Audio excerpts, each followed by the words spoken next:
So for me, I refuse to live in a country that has 50 million beggars and 50 millionaires. And I also refuse to strive for the life of the 1%. The world actually has enough to accommodate everyone's need, but not everyone's greed. Kenya is an extremely wealthy country. It has all of the resources that we need. It has a huge amount of competence. It has a huge amount of intelligence. And it's just that the priorities are not aligned with the people.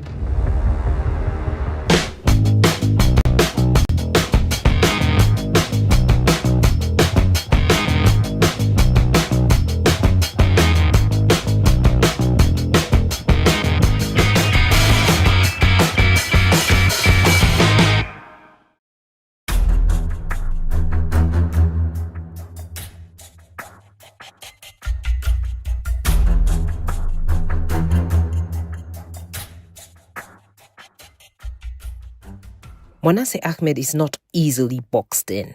She builds spaces, raises voices, and refuses silence. Her journey is made of sharp turns and bold choices, from early memories of barefoot freedom on the island to shouting truth in the face of riot police. Mwanase carries within her the heartbeat of many struggles and the relentless force of a woman who has chosen to stay, build, and fight.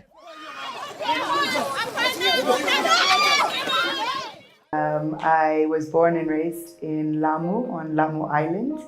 My dad is Bajuni, so he's from Lamu, from Simambai, which is an area in northern Kenya. And his family's been in Lamu since post-independence, after the conflict with Somalia. So my dad's side of the family is all over the coast of Kenya. My mom's from the US. They split up when I was young, but my mom stayed and raised us in Lamu until we were 9. So yeah, growing up in Lamu, I think I learned the beauty, the pain, the true meaning of community, what that really looks like, the power of community. You know, it was 30 something years ago before there were phones or anything on the island. So everyone knew what was happening in each other's lives. People would welcome each other into their homes to share a meal, even if it was the last meal that they had, without knowing where the next would come from. You'd walk outside, people would take care of each other. There was no childcare, or, you know, it was a collective community. And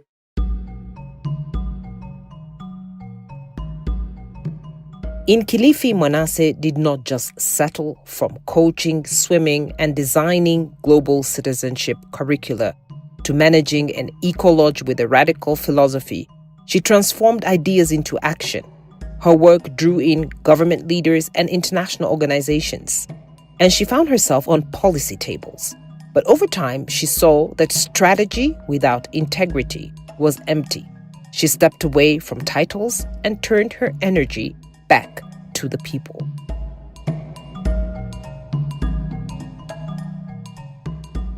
I kind of stumbled upon hospitality. I started working when I was 11. People romanticize the US, but they call it an American dream because it only exists in your sleep while you are dreaming. My first job was actually washing dishes in a restaurant when I was 11. I grew up with a single mom, and now currently I'm also a single mother of 2 kids.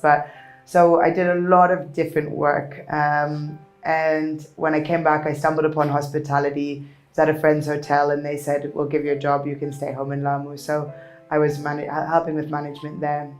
And then after the Al-Shabaab attacks actually in Mpeketoni, it significantly impacted business, safety, everything in Lamu County, although it wasn't on the island. I think that was around 2010, 2011. And that's when I was offered an opportunity in Kilifi. So I got to a point where all the policy, all the strategy, all the conversations about, you know, what could be being done differently within the environmental space, youth space, gender space, tourism space. A lot of it was either tick box activity or we have great policy, but as we know, we struggle with integrity, we struggle with competence, we struggle with leadership. So within government, I was always invited into spaces, but my contributions became less and less palatable. And I was always brutally honest about what was not working, but I brought solutions of what we could be doing better and what we could be adding in or taking away. And then it's just enough is enough.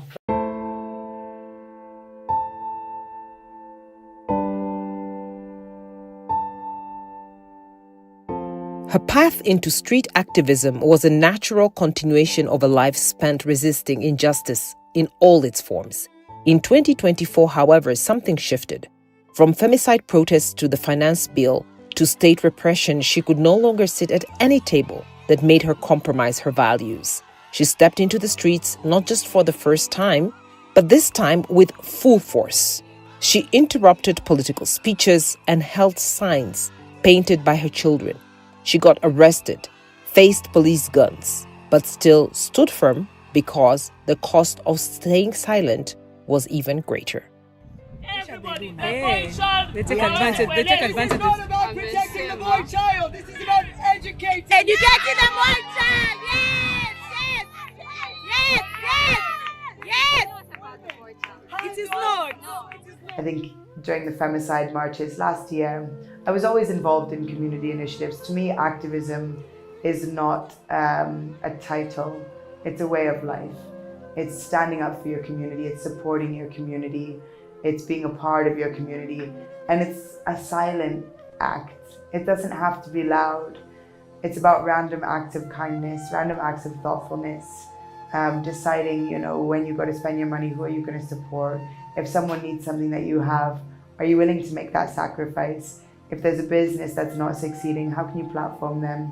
If there's a youth group trying to achieve something that you have the capacity to help, how can you help them? So it's not, for me, I think activism has always been within me because it's about how you show up for those around you.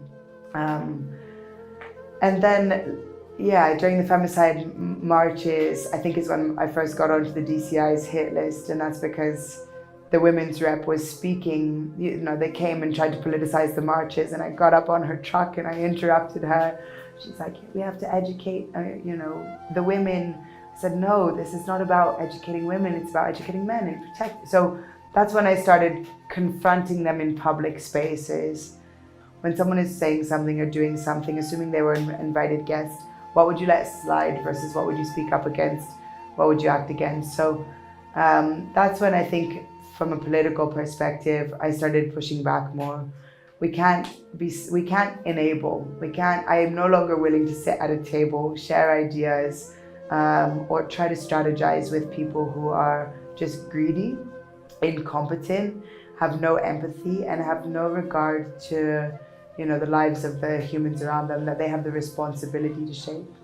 So last year, I think in February 2024, I started getting frustrated, and I was like, trying to look back and see if there are any global, regional examples of non-violent mass transformation.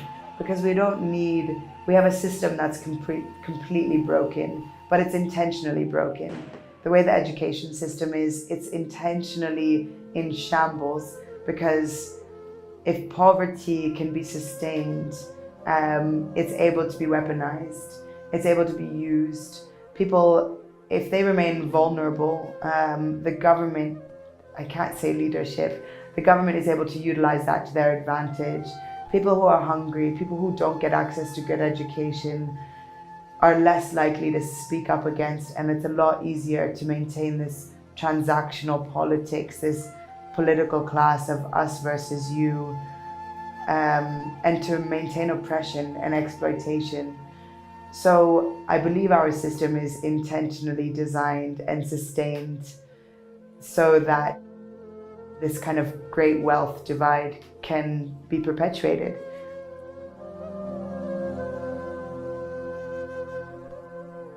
Even behind bars, Mwanase still held firm.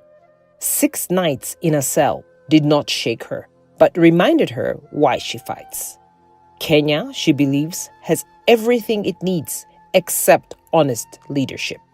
Her love for this country is fierce, and it shows up not just in protests, but in daily choices.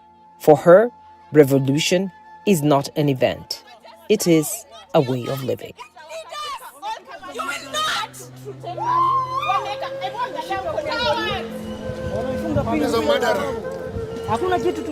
Seriously, we're just waiting for you to come back. We have our priorities wrong. We can do things way differently. We have capacity, we have wealth, we have resource, we have everything and more that Kenya needs to actually be a healthy, happy, thriving, prosperous country where people can live dignified lives and where people can dream.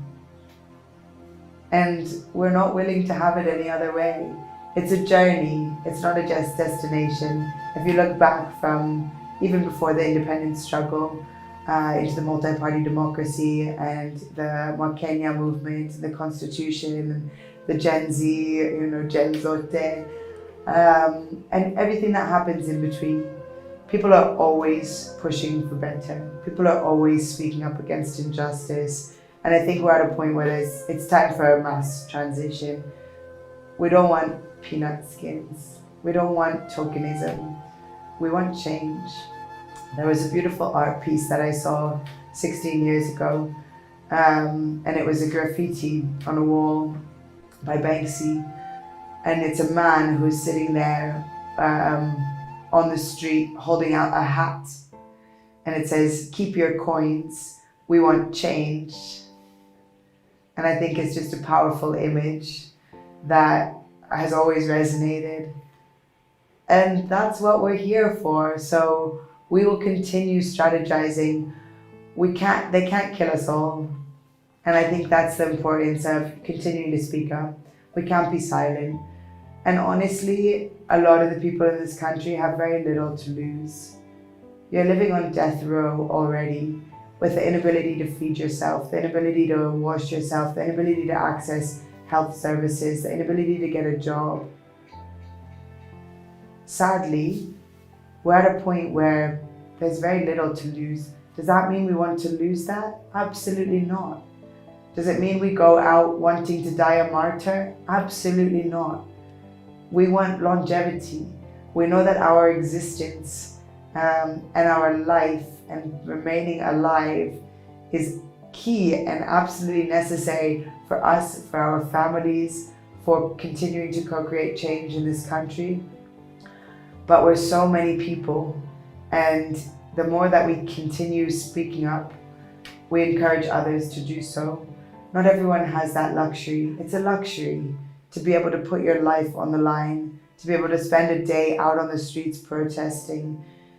I personally understand, because of my American side, my racial complexion, I have privilege. When police officers put a gun in my face and I say, "Shoot," you won't. Sometimes they would. In Kilifi last year during the protests, if I was a Kenyan man, I would have been beaten to a pulp probably 50 times. And am I out there trying to get beaten to a pulp? No. But will I always use the privilege that I have, or the luxury that I have, or the education that I have, or the resource that I have to try to fight for others? Yes. People think Mandamano is paid. It depletes us. It depletes people. So much personal resource goes in wherever you can.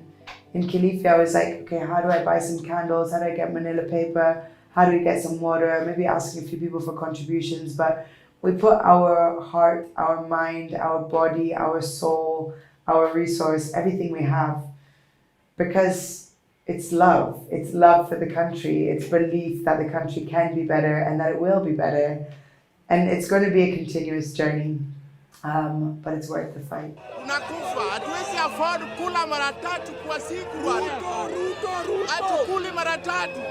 Sasa faida gani tuna? In a time of fear, Mwanase Ahmed chooses to act from love. In a culture of silence, she raises her voice. In a country still healing, she offers vision and defiance and hope. She's not just calling for change, she's embodying it. And like the hummingbird in Wangari Maathai's story, she may seem small against the fire, but she keeps carrying drops of water because doing nothing is not an option for Manasi. Speak up against what you don't believe in. even if it's in your small circle of friends. If someone says something you don't agree with, speak up, say something, ask questions. Use your voice where you can, because many would love to and don't have that option, don't have that privilege. If you're in a position where you are financially secure, give up buying yourself a pair of new shoes and go change the day of a community, of a family. Make sacrifice. Learn to live a little bit less luxuriously, even if that's at a mid or entry level salary. When you can, tip that Buddha an extra 50 shillings, whatever it is you're able to do to start approaching things from a collective effort, knowing that we have what we need. We have the potential. So I hope that it can continue to inspire people in the way that people inspire me. And I know that collectively, as Wangari Maathai said, you can be the hummingbird. And her story about how the forest was on fire and all the animals stood and they watched it burn. And then the hummingbird, the teeny tiny hummingbird, came and started saying, we can't watch our forest burn, this is our home, this is where everyone lives, this is what we depend on. And the hummingbird went to the river and started collecting droplets of water, and going and putting it on the fire. And the animals first were laughing, saying, what's this hummingbird doing? And then eventually some animals started joining and they said, okay, and the elephant went and got water, and collectively they put out the fire. So you have three choices. You have a lot more, but one, you can light the fire. You can be the one doing the exploiting. And if you are, you have the chance to stop.